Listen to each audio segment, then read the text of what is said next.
Welcome back to Midweek Encouragement. Thanks for joining me today. This article, this story has been around for a while, and I just discovered it in a Boy Scout trail that was published online in 2025. And the story goes that there were these two angels, and they were traveling, and they stopped to spend the night in this home of a very wealthy family. Well, the family was kind of rude to them and refused to let the angels stay in the mansion's guest room. Instead, the angels were given a small space in the cold basement. And as they made their bed on the hard floor, the older angel saw a hole in the wall, and he went up and he repaired it.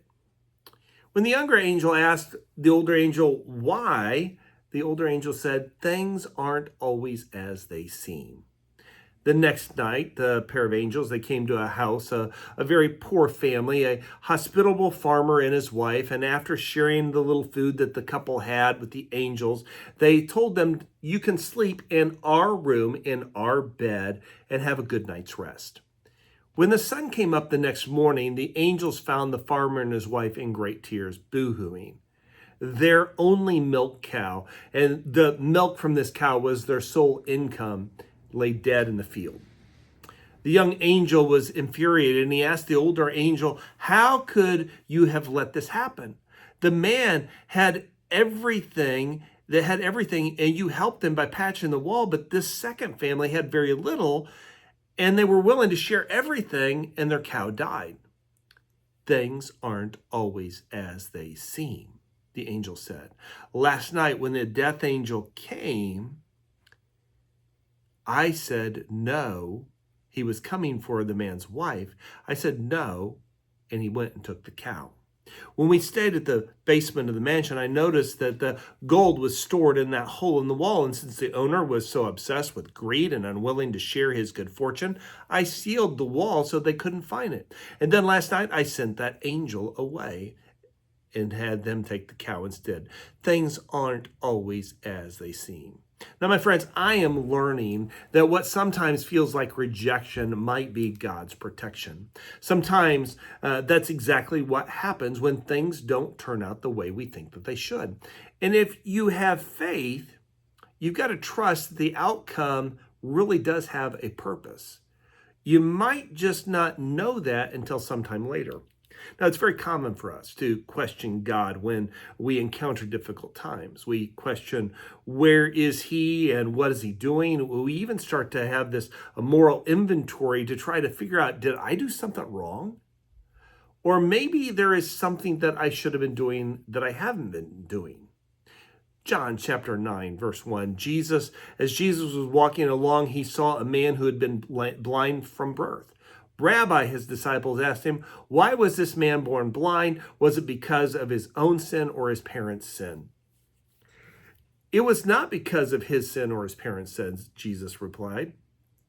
"This happened so that the power of God could be seen in him.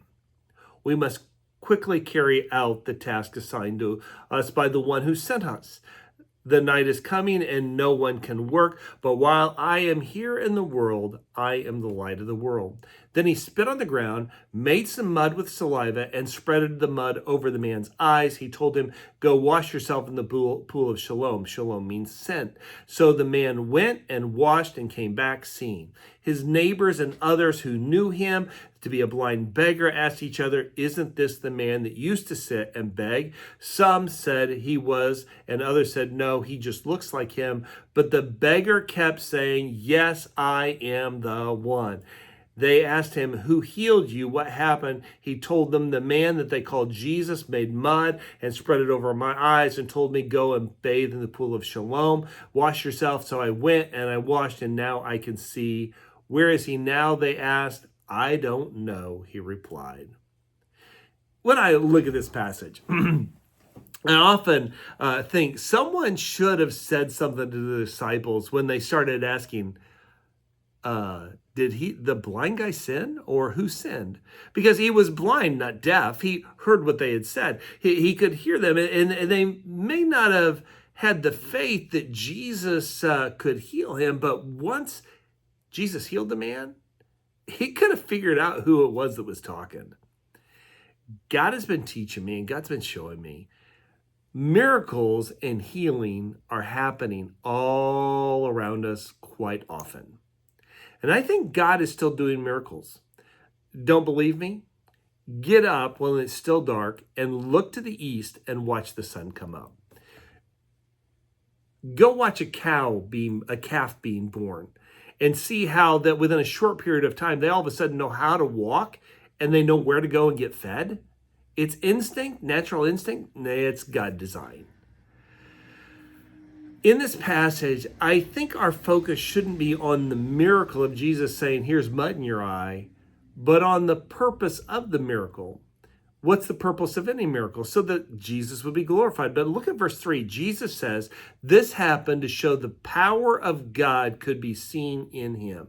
This happened so the power of God could be seen in him. Sometimes what happens in our lives is so that God can show up in our lives and show off. Sometimes he is there just to grieve with us. And I'm not suggesting you look at every negative thing that happens and say, is the glass half full or half empty? I think what we ought to be asking is, God, what are you teaching me here? What is it you're desiring me to start doing? We may never understand it in this lifetime, but God doesn't do anything without a purpose. When bad things happen in our lives, I don't think it is God getting even or trying to get our attention. If it were, we wouldn't have a relationship with Jesus. We would have a negotiation. And Jesus came for relationships. Maybe our view shouldn't be these things are happening so that to punish me or to put my life on display, but so that God would be glorified. I think we're supposed to see that he is forging us and he wants us to get real with him. And I think that if we would take a step back, and might actually see God is at work, even in the midst of our chaos, and he has a greater purpose in what is happening than we might even imagine. And I think we need to look at things and think God has a greater purpose in what is happening. And the bottom line, no matter what, he still loves me more than I can understand. We don't understand, but he promised to never leave us.